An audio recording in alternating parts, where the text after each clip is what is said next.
নমস্কার। বিশ্বকবি রবীন্দ্রনাথ ঠাকুরের ছুটির আয়োজন কবিতাটি আমি পাঠ করে শোনাচ্ছি। ভালো লাগলে সাবস্ক্রাইব করবেন, লাইক করবেন, কমেন্ট করবেন। ছুটির আয়োজন।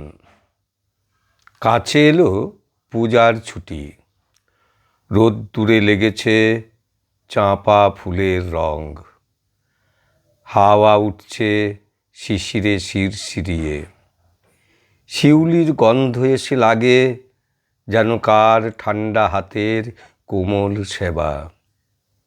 আকাশের কোণে কোণে সাদা মেঘের আলস্য, দেখে মন লাগে না কাজে।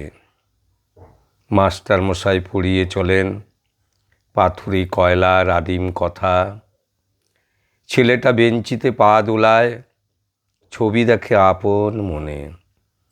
কমল দিঘির ফাটল ধরা ঘাট আর ভঞ্জদের পাঁচিল ঘেঁষা আতা গাছের ফলে ভরা ডাল।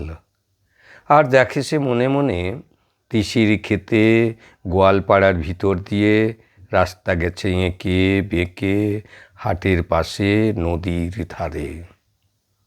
কলেজের ইকোনমিক্সের ক্লাসে খাতায় ফর্দ নিচ্ছে টুকে, চশমা চোখে মেডেল পাওয়া ছাত্র। হালের লেখা কোন উপন্যাস কিনতে হবে, ধারে মিলবে কোন দোকানে।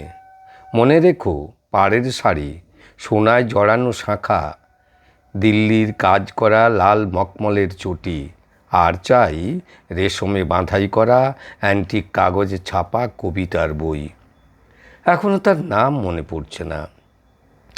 ভবানীপুরের তেতলা বাড়িতে আলাপ চলছে সরু মোটা গলায়।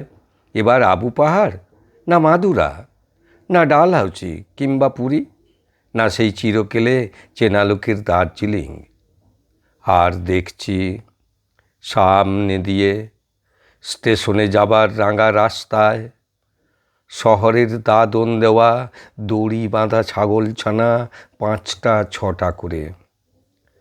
তাদের নিষ্ফল কান্নার স্বর ছড়িয়ে পড়ে কাশের ঝালর দোলা শরতের শান্ত আকাশে।